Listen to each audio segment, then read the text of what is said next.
Hello, everyone. This is Yoko. I've noticed that a lot of information about what's happening in China doesn't always make it beyond China's borders. So, I've decided to gather information and share it in English on this channel. I gather information from various media sources, so I'd appreciate your comments on the content of my videos. Also, since English is not my native language, I use an AI speaker to generate the audio to ensure that the information is conveyed accurately. If you like what you see, please consider subscribing to the channel and supporting it. Today, I'd like to talk about Chinese society. In reality, China is a society built on informants. The Xi Jinping regime is quite concerned about foreign spies, and recently, they have been encouraging reporting. In the midst of this, the term walking 500,000 yuan has become a topic of discussion. When we talk about walking 500,000 yuan, it roughly translates to about 10 million Japanese yen.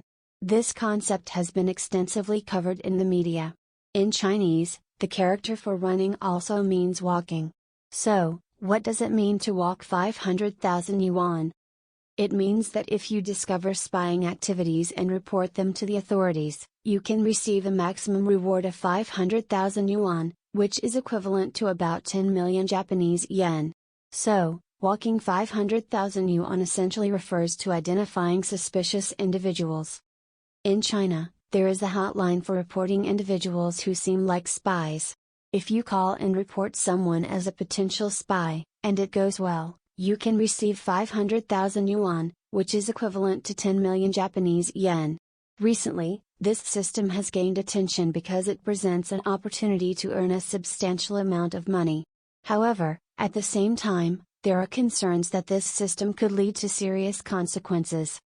During Mao Zedong's era, reporting was strongly encouraged, and there were instances where children reported their parents, resulting in punishment for the parents. Some fear that China might return to such a society because of this system. Reading comments from Chinese netizens about this issue, it's evident that the chances of an ordinary Chinese person encountering a real spy and recognizing them as such are very low. Despite this, the lure of 500,000 yuan, 10 million Japanese yen, can incentivize people to report others. This reporting system may not be effective in identifying actual spies and could lead to innocent people getting into trouble or causing social disruption.